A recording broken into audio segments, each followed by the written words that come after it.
So I'm doing new patient exams today, and this is young Jay. He comes in on referral from his dentist, who's concerned by two things. One is the narrow palate, and the other is the crowding. So let me have a look and explain to you what causes that. Can you bite together, Jay? Thank you. You can see Jay has quite a big open bite. So when he swallows, can you swallow for me, Jay? He puts his tongue between his teeth. This is what we call a tongue thrust, right? What's contributing to this tongue thrust, open again for me, is Jay has got quite a tongue tie.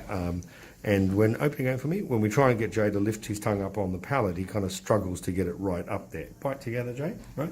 So the type of treatment that I do in these children is really threefold. Number one, we widen the palate, and we use a fixed expander to do that. During that time of the expansion, obviously the tongue will still be in the wrong position. Number two, we refer to see whether or not the child needs a tongue tie release, and that's not just an anterior tongue tie.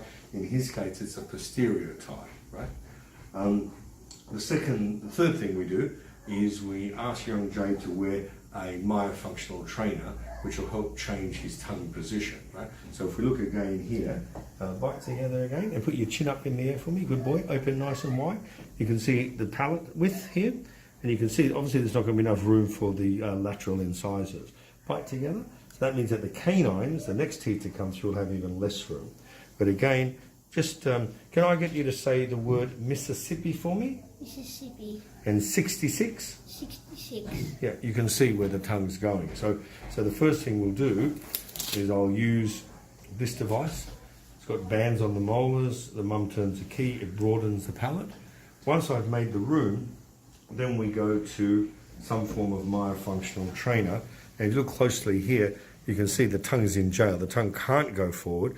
It goes on this tongue tag. So as we have the width and the tongue up, we're then guiding the teeth into position of where we need them to be, right? So simple therapy, expansion of the palate, changing tongue position, but combination therapy. You know, many speech pathologists don't really get the width of the palate. Many dentists don't get the tongue thrust. Most people don't understand the tongue tie, and if they do, they don't look at the anterior tongue tie. Here we have a posterior band attachment, we have a narrow palate, and we have a reverse swallow.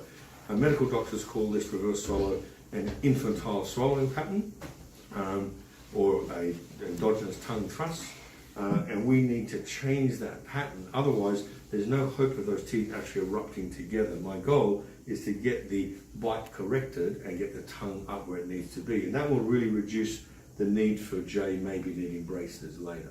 Okay.